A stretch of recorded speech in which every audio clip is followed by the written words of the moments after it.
if we want to access the gap, right? This is where all potentiality exists. If we want to access the gap, it requires coherence.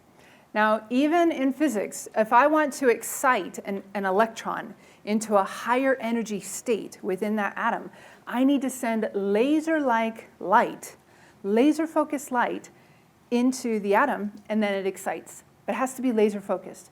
So coherence is about that. It's about that laser focus. Everything is the same frequency, same rate of vibration. Everything is moving in phase rather than kind of all over the map, like you see here on this diagram. And it's all moving the same focused direction. That is what we mean by coherent.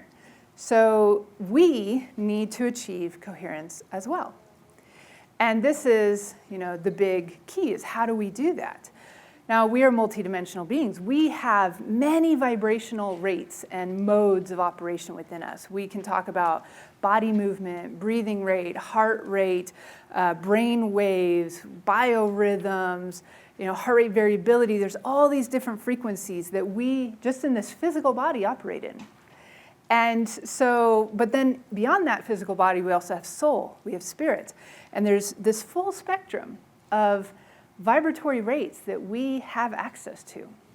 So how do we get all of this, all of these different levels of vibration into coherence, right? That's the big question. And there's a lot of people out there saying, well, okay, first, for a while it was brainwave coherence. We need to achieve brainwave coherence. And it's all in the brain. And now, today, they're saying, no, screw the brain. It's all in the heart. It's in the heart. You got to reach that heart rate coherence and gratitude and love. Good. It's very good. But now we're also learning about the gut, right? We have gut coherence, and how can you get your whole microbiome into that coherent state and in harmony.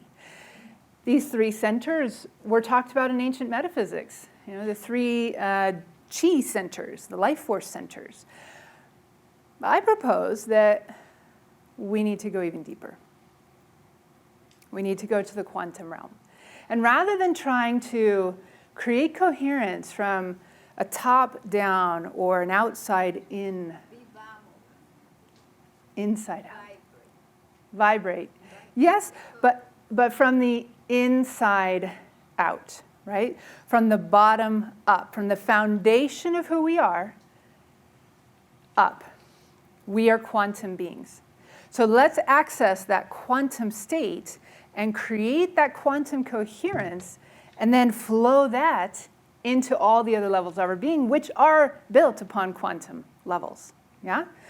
So this is what I would call a quantum conscious state of being. We want to become quantum conscious and let that be the key. So how do we do that, right? How can we do this? From the bottom up, we want to focus on the gap because the gap is where it's at. So focus on the gap, and what you focus on expands. So as you focus on the gap, then the gap will expand. And you can also expand the gap. You can expand your awareness, your attention upon the gap.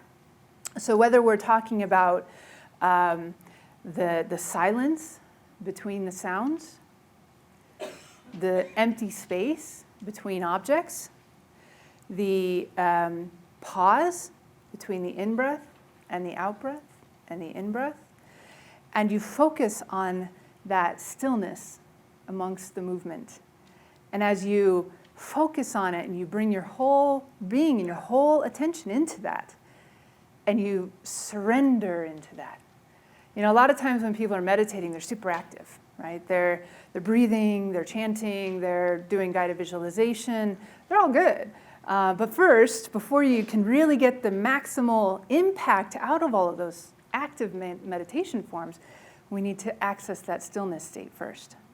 We need to get into what we might call a passive meditation in the ancient traditions, or a void meditation, right? So the gap is the quantum void, the 0 point field, right? That enough energy to boil all the world's oceans.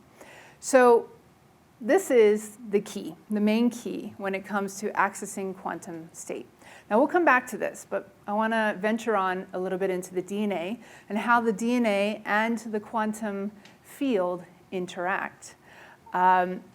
Because here, so stillness is your key. Now, the quantum field and the DNA have a really intimate connection. And this is alternative science, I would say, that has confirmed this. But so what is it? Okay, so we know, for example, our DNA is a molecule. Molecules are made of atoms. Atoms are made of quantum particles, and then there's quantum fields beneath that. Okay, so yeah, there's that connection, but there's something more to it. The DNA is really special. It actually can communicate directly with the quantum field, and it can even create a structure inside of the quantum field. And it's living DNA, the living DNA within your body, that can do this. Now, with the DNA, this concept of coherence also comes in, which is incredible. But before we get into the coherence, let's come into this quantum field interaction with the DNA. Now, there's some research that was done by a Russian scientist, Dr. Peter Garyev. And he called it the DNA phantom effect. What he did was he was testing scattered light, right? So light going through a vacuum, like a physical vacuum, where they took all of the air and the particles and everything out, and it was in the dark, and then they would just shine coherent laser light through it, and some kind of coherent radiation going through it, and then they'd see the scatter pattern. How did the light scatter? And when there was nothing in there, it was okay, nothing unexpected. It was a bit of a random scatter pattern. But then when they put a sample of DNA inside that vacuum chamber and then shone the light through it, they saw that the light, the photons, which are quantum particles, organized themselves in the double helix structure. It's pretty amazing, right? Amazing. So the DNA was taking that information and giving it some form of structure and guidance. And so it arranged it, right? And it created this information that went into the quantum field. But what's even more fascinating than that is that when they took it out, they removed the DNA, and then they shone the light through there. They didn't disturb the vacuum chamber in any other way. They just sort of took it out of that chamber. They didn't open it up or anything, but they just took it out of the chamber, and then they shone the light through there, and they saw the same effect. That's the phantom DNA. So they saw that the DNA kind of created an imprint, a memory into the quantum field that still influenced and informed that quantum field and the light as the light shone through it. That is amazing. And it lasted for a long period of time, upwards of a month, until they finally opened up the chamber, right? And then they disturbed the vacuum. They disturbed it at that point. So that's amazing, right? Our DNA can inform the quantum field. Now, so what else does this tell us? Well, it tells it through the DNA. If we can influence our DNA, then we can influence the quantum vacuum. We can send the information that we want into the quantum vacuum. That puts the power in your hands right there.